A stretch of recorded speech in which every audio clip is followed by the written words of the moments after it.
Come on, Mr. Biden, lie to me some more. Have. It doesn't make news, but news in 1,000 cities and towns, the American people are writing the greatest comeback story never told.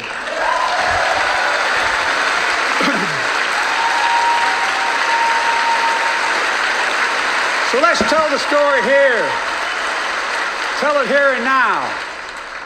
America's comeback is building the future of American possibilities, building an economy from the middle out and the bottom up, not the top down.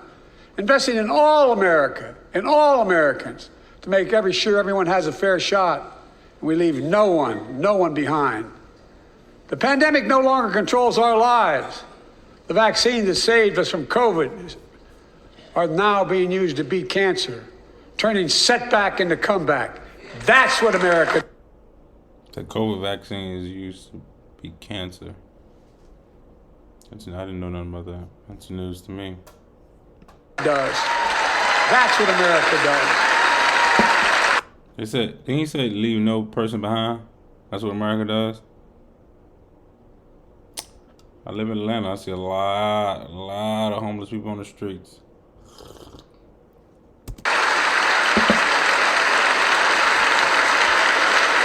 Folks, my inherited economy is on the brink.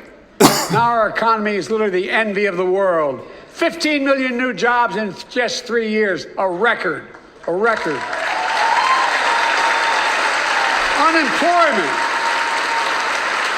at 50-year lows. Look at this man in the back right here on the right, above his left shoulder. He looked like, lie more. A record 16 million Americans are starting small businesses, and each one is a literal act of hope. Was it Camille Harris? What's her name? I don't know her. Wasn't she got a strong ass neck?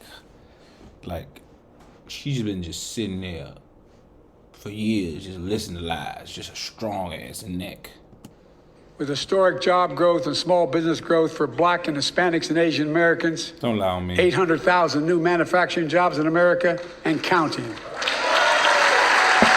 Where is it written we can't be the manufacturing capital of the world? We are, we will. They move manufacture across seas and then want to be applauded because they're bringing them back.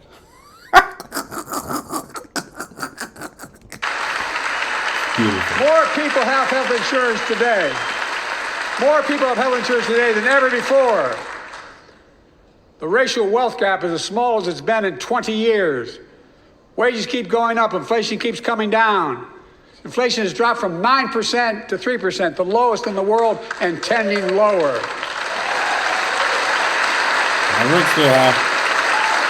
The landing is and will be soft. And now, instead of importing foreign products and exporting American jobs, we're exporting American products and creating American jobs.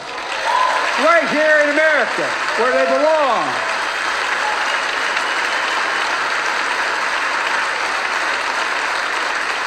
And it takes time, but the American people are beginning to feel it. Consumer studies show consumer confidence is soaring. Buy America has been the law of the land since the 1930s. Past administrations, including my predecessor, including some Democrats as well in the past, failed to buy American. Not anymore. On my watch, federal projects that you fund, like helping build American roads, bridges, and highways, will be made with American products and built by American workers.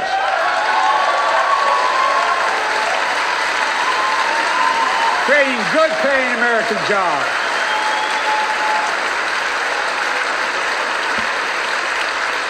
And thanks to our CHIPS and Science Act, the United States is investing more in research and development than ever before. During the pandemic, a shortage of semiconductors, chips, that drove up the price of everything from cell phones to automobiles. And by the way, we invented those chips right here in America. Well, instead of having to import them, private companies are now investing billions of dollars to build new chip factories here in America, creating tens of thousands of jobs. Many of those jobs paying $100,000 a year and don't require a college degree.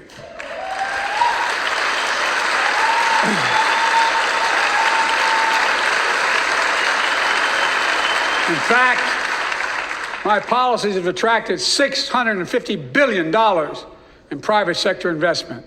In clean energy, advanced manufacturing, creating tens of thousands of jobs here in America.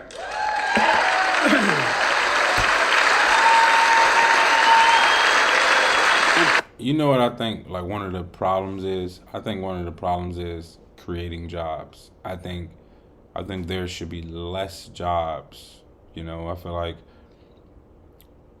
clean energy, when in renewable energy, I feel like solar is the new thing. Like, no one should ever have to pay for electric, you know, if that makes sense. I feel like it should be 1,000 people per city working different shifts. But, like, I feel like most people shouldn't have jobs. I feel like creating jobs is the issue, if that makes sense. Like, we're creating more jobs to create, I don't know, it's hard to explain, but I'm gonna listen to him. Thanks. And thanks to our bipartisan infrastructure. Creating more jobs to work for what purpose? That's really what I was trying to say. When everything should be, like, intertwined, you know? If that makes sense. Law, 46,000 new projects have been announced all across your communities. And by the way, I noticed some of you have strongly voted against it, or they're cheering on that money coming in. I like it. I'm with you. I'm with you. If any of you don't want that money in your district, just let me know. Modernize our roads and bridges, ports and airports, public transit systems. Removing poisonous lead pipes so every child can drink clean water without risk of brain damage.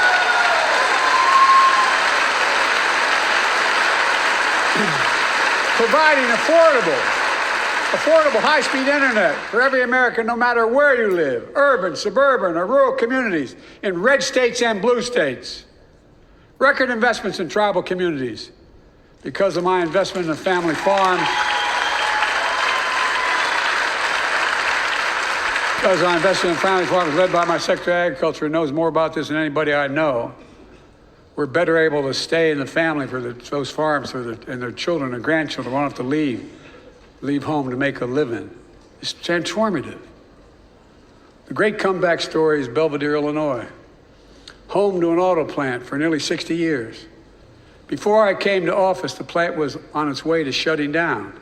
Thousands of workers feared for their livelihoods. Hope was fading. Then I was elected to office and we raised the Belvedere repeatedly with auto companies knowing unions would make all the difference. The UAW worked like hell to keep the plant open and get these jobs back, and together we succeeded. Instead of auto factories shutting down, auto factories reopening, and new state-of-the-art battery factories being built to power those cars there at the same.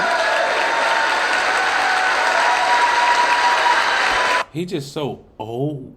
It's like, it's hard for me to, like, listen and take him serious. He's so old. Like,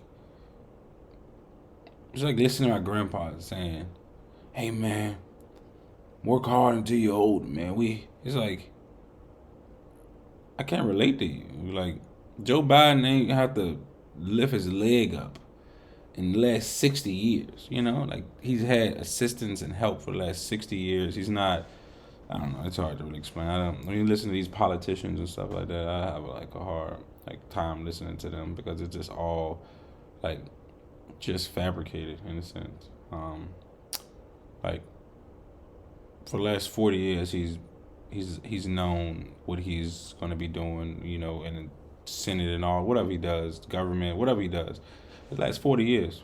So he hasn't really he hasn't done any hard work, like, in the last 40 years. So a person telling me that they're creating jobs and stuff for someone or something that they haven't done for in 40 plus years, I have a hard time for it. That's just me. And you're reading off a prompt, you know. That's just me. It's like my dad coming in and telling me, like, hey, son, like, these are things that I need you to do, and and just reading off a prompt. I said, yeah, man, and I'm proud of you because it's like, so you don't even know. It's a lot, though, but, you know, you get what I'm saying. Folks, The folks at Belvedere, I say, instead of your town being left behind, your community is moving forward again. Because instead of watching auto jobs of the future go overseas, 4,000 union jobs with higher wages are building the future in Belvedere right here in America.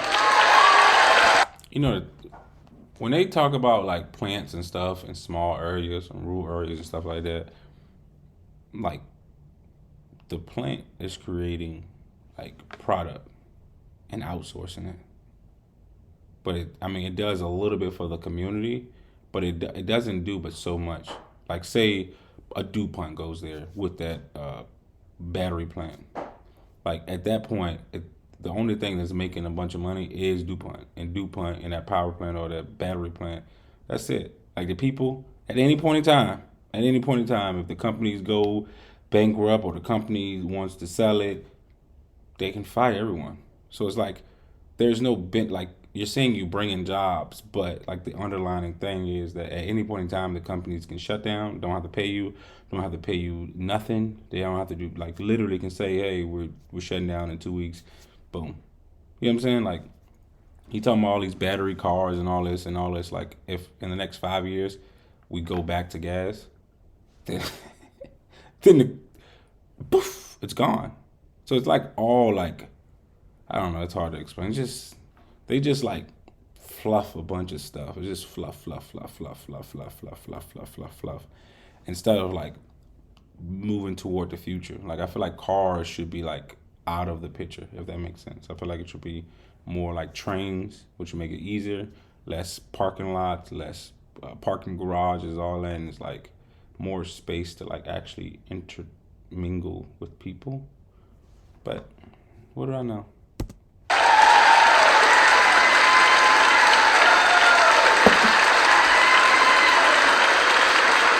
Here tonight is UAW President Shawn Fain, a great friend and a great labor leader. Shawn, where are you? Stand up.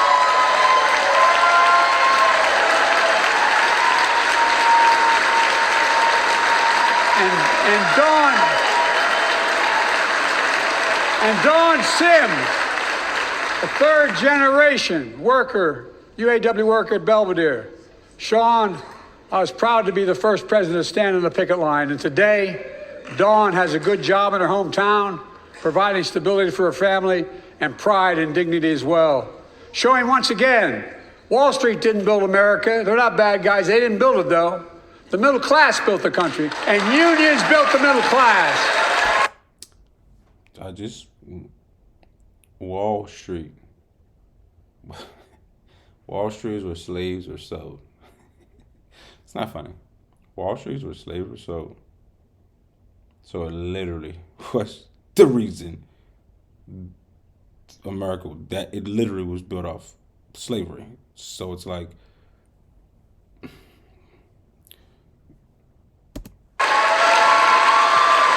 no such thing as America.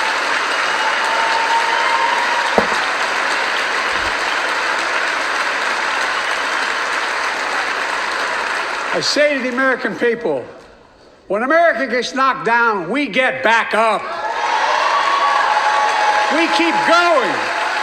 That's America.